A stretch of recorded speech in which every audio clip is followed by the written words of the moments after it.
नमस्कार दोस्तों, आपका स्वागत है हमारे YouTube चैनल में। हम उम्मीद करते हैं कि आप लोग सब अच्छे होंगे। आगे बढ़ने से पहले आप नए हैं तो हमारे चैनल को सब्सक्राइब कर लीजिए और बेल आइकन को भी दबा दीजिए। आपको हमारी कोशिश पसंद आए तो प्लीज़ लाइक और अपने दोस्तों के साथ ज़्यादा से ज़्यादा शेयर कीजिए। तो चलिए आज का टॉपिक शुरू करते हैं। लास्ट की वीडियो में हमने देखा कि अगर आपने हमारी लास्ट की वीडियो नहीं देखी है तो आई बटन में मैं उसका लिंक दे दूँगा, प्लीज़ जाकर उसे देखिए। लास्ट की वीडियो में हमने देखा कि एक कंपनी कैसे आइडिया से धीरे धीरे बढ़ते हुए आईपीओ तक पहुंचती है। हमने एक कहानी के माध्यम से कंपनी के विकास के सफ़र को देखा, कैसे अलग अलग स्तर पे कंपनी को पूंजी की ज़रूरत पड़ती है और उसके पास पूंजी जुटाने के लिए क्या क्या रास्ते होते हैं। आईपीओ लाने से पहले कंपनी को किन किन मुश्किलों का सामना करना पड़ता है और उससे कैसे वो निकलते हैं। आईपीओ मार्केट या प्राइमरी मार्केट में इन सब बातों को समझना इसलिए ज़रूरी होता है क्योंकि कई बार ऐसी भी कंपनियां आ जाती है जो पहले कभी भी पैसा नहीं उठाई है। आईपीओ के पहले वीसी, पीई फंड और कुछ बिग इन्वेस्टर से पैसा उठा चुकी कंपनियों के प्रमोटर और उसके बिजनेस के बारे में ज़्यादा जानकारी मिल पाती है और उन पर ज़्यादा भरोसा किया जा सकता है। लास्ट के वीडियो में मैंने कुछ सवाल उठाए थे, उनमें से एक था कंपनी पूंजी के लिए पब्लिक के पास क्यों जाती है। तो चलिए जानते हैं। जब भी कंपनी आईपीओ लाने का डिसाइड करती है तो नॉर्मली अपने बिजनेस को बढ़ाने के लिए कैपेक्स की ज़रूरत होती है। आईपीओ से कंपनी को कैपेक्स के लिए ज़रूरी सफिशिएंट फंड मिल जाती है। कंपनी लोन लेने से बच जाती है, जिससे लोन के इंटरेस्ट नहीं लगने से कंपनी के प्रॉफिट इंक्रीज होता है। जब आप शेयर बाई करते हैं तो प्रमोटर की तरह आप भी कंपनी के रिस्क में हिस्सेदार बन जाते हैं। रिस्क इस पे डिपेंड करता है कि आपके पास कितने शेयर्स हैं, लेकिन प्रमोटर आईपीओ के जरिए अपने रिस्क पब्लिक में बांटने में कामयाब हो जाता है।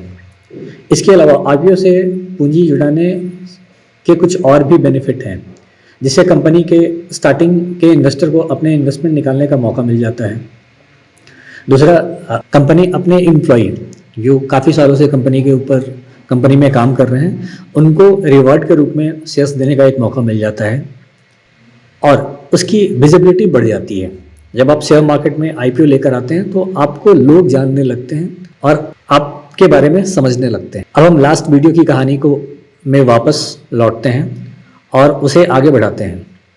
अगर आपने वो वीडियो नहीं देखी तो प्लीज़ देखिए, मैंने वीडियो का लिंक आई बटन में डाल रखा है। आपको याद होगा कंपनी को 40 करोड़ कैपेक्स की ज़रूरत थी। कंपनी के मैनेजमेंट ने अपना खुद के रिसोर्सेज और आईपीओ के माध्यम से ये फंड अरेंज करने का फैसला लिया था। याद रखिए, कंपनी के पास अभी भी ऑथोराइज कैपिटल का 10% शेयर यानी 1 लाख शेयर्स अभी भी है, जो किसी को अलॉट नहीं किया गया है। इन शेयर्स की कीमत 10 करोड़ थी जब पीई इन्वेस्टर ने पैसा लगाया था। 5 सालों के बाद इन शेयर्सों की कीमत और बढ़ गई होगी। मान लेते हैं कि 10% शेयर की कीमत अब 20 से 25 करोड़ के बीच है, यानी एक शेयर की कीमत 2000 से 2500 के बीच होगी। अब कंपनी अपने 10% यानी 1 लाख शेयर्स पब्लिक में बेचने से 20 से 25 करोड़ के बीच की कोई रकम मिल जाएगी और कंपनी ये चाहेगी कि उसे ज़्यादा से ज़्यादा पैसे मिले। अब इसी क्रम में थोड़ा सा आगे बढ़ते हैं। आईपीओ के प्रोसेस के कुछ और नए लोगों से मिलते हैं। Merchant banker. आईपीओ लाने का फैसला करने के बाद कंपनी को कई काम करने होते हैं जिससे ज़्यादा से ज़्यादा पैसे मिल सके। इनमें सबसे पहला ज़रूरी काम है मर्चेंट बैंकर की नियुक्ति करना। मर्चेंट बैंकर को बुक रनिंग लीड मैनेजर और सिर्फ लीड मैनेजर भी कहते हैं। इनका काम है कंपनी को उसके आईपीओ में मदद करना, जैसे कंपनी का ड्यू डिलिजेंस करना, ड्यू डिलिजेंस सर्टिफिकेट देना। इनको ये भी देखना होता है कि कंपनी ने कानून के हर नियम का पालन किया है या नहीं। कंपनी के साथ मिलकर draft red hearing prospectus DRHP समेत सारे लिस्टिंग डॉक्यूमेंट तैयार करना। इसके बारे में हम बाद में विस्तार से चर्चा करेंगे। शेयर अंडरराइट करना, इसका मतलब होता है कि मर्चेंट बैंकर ने आईपीओ के सारे या कुछ शेयर्स कंपनी से खरीदने और बाद में उसे पब्लिक को बेचने का समझौता कर लिया है। आईपीओ में शेयर्स की प्राइस बैंड तय करने में कंपनी की मदद करना। प्राइस बैंड का मतलब होता है कि शेयर के नीचे और ऊपर की कीमत की वो सीमा जिसके बीच किसी भी कीमत पर शेयर्स बेचे जाएंगे। हमारी कहानी के उदाहरण में प्राइस बैंड 2000 से 2500 है। कंपनी को उसके रोड शो में मदद करना। रोड शो कंपनी के आईपीओ के प्रमोशंस और मार्केटिंग को करते हैं। मार्केटिंग का पूरा जिम्मा लीड मैनेजर का होता है। आईपीओ के लिए दूसरे इंटरमीडिएट जैसे रजिस्ट्रार, बैंकर, विज्ञापन एजेंसी आदि की नियुक्ति करना। मर्चेंट बैंकर के साथ आने के बाद कंपनी आईपीओ का काम शुरू कर देती है।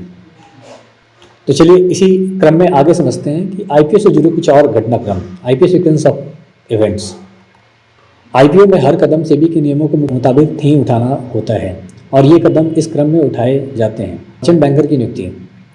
बड़े पब्लिक इश्यू में एक से ज़्यादा मर्चेंट बैंकर हो सकते हैं। सेबी को एक रजिस्ट्रेशन स्टेटमेंट के साथ एप्लीकेशन देना।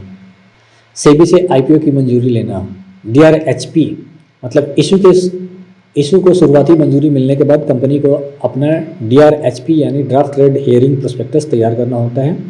इसे पब्लिक के साथ भी शेयर किया जाता है। डीआरएचपी में जो जानकारी होनी जरूरी है वो है आईपीओ का साइज यानी कितना बड़ा आईपीओ होगा, कुल कितने शेयर जारी किए जाएंगे, कंपनी इशू क्यों ला रही है और उसे जुटाए गए पैसों का क्या इस्तेमाल किया जाएगा, कंपनी के बिजनेस का पूरा ब्यौरा, बिजनेस मॉडल और खर्चे इत्यादि। सभी फाइनेंशियल कागजात।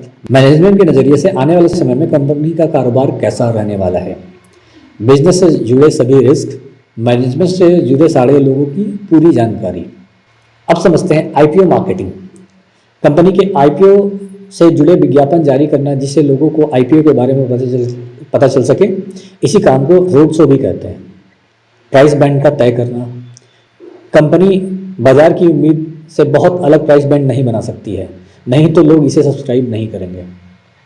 Book building. रोड शो पूरा हो जाने के बाद और प्राइस बैंड तय होने के बाद कंपनी को आधिकारिक तौर पर कुछ दिनों के लिए शेयर्स का सबसिस्टम खोलना होता है जिससे लोग इशू में पैसा लगा सकें। मान लीजिए प्राइस बैंड 2000 से 2500 का है तो बुक बिल्डिंग से पता चलेगा कि लोग किस कीमत पर पैसा लगा रहे हैं और कौन सी कीमत उन्हें सही लग रही है। इस सारी जानकारी को जमा करना ही बुक बिल्डिंग कहा जाता है। इससे सही कीमत का अंदाजा लगाया जा सकता है। अब समझते हैं क्लोजर क्या होता है। बुक बिल्डिंग पूरा हो जाने के बाद शेयर की लिस्टिंग कीमत तय की जाती है। ये कीमत आमतौर पर वो कीमत होती है जिस पर सबसे ज़्यादा एप्लीकेशन या अर्जी आई हो। Listing day. इस दिन कंपनी का शेयर एक्सचेंज में लिस्ट होता है। लिस्टिंग कीमत उस दिन के शेयर की मांग और सप्लाई के आधार पर तय होती है। इसके बाद शेयर अपने कट ऑफ कीमत से प्रीमियम पार या डिस्काउंट पर लिस्ट होता है। अब चलिए कंपनी लिस्टिंग हो गई तो आईपीओ आने इसके बाद की बात को समझते हैं। आईपीओ आने के बाद क्या होता है।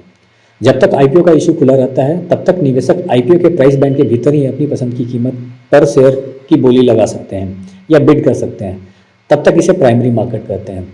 लेकिन जैसे ही शेयर एक्सचेंज पर लिस्ट हो जाता है तो उसे कोई भी उस शेयर को खरीद सकता है, बेच सकता है। इस मार्केट को सेकेंडरी मार्केट कहते हैं। इसके बाद शेयर की खरीद बिक्री रोजाना होने लगती है। लोग शेयर क्यों खरीदते या बेचते हैं, शेयर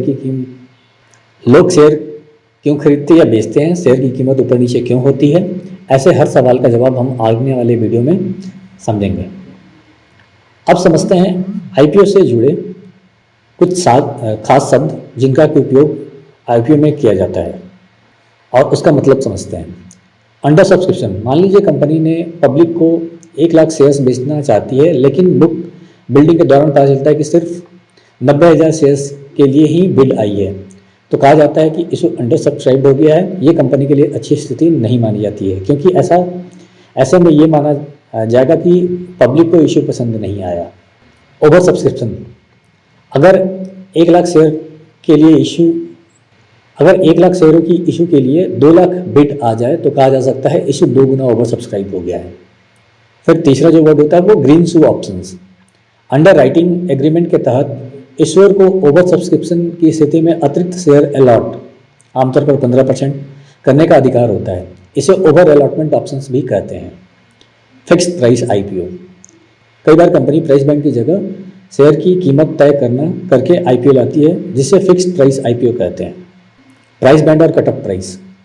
प्राइस बैंड उस दायरे को कहते हैं जिसके अंदर शेयर जारी किए जाते हैं। मान लीजिए प्राइस बैंड 2000 से 2500 का है और इशू बंद होने पर उस शेयर की कीमत 2200 तय होती है तो 2200 जो है वो कट ऑफ प्राइस कहलाता है। तो चलिए, हमने दो वीडियो के माध्यम से ये समझा कि आईपीओ की पूरी कहानी समझने की कोशिश की कि कोई भी कंपनी आईपीओ क्यों लेकर आती है, उसकी शुरुआत या किसी भी कंपनी को आईपीओ लाने की ज़रूरत क्यों पड़ती है।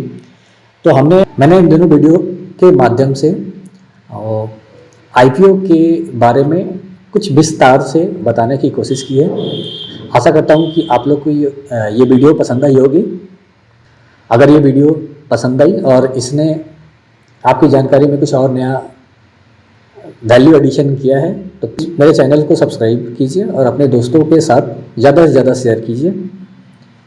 तो मिलते हैं नए वीडियो में नए टॉपिक के साथ। तब तक के लिए आपका बहुत बहुत धन्यवाद।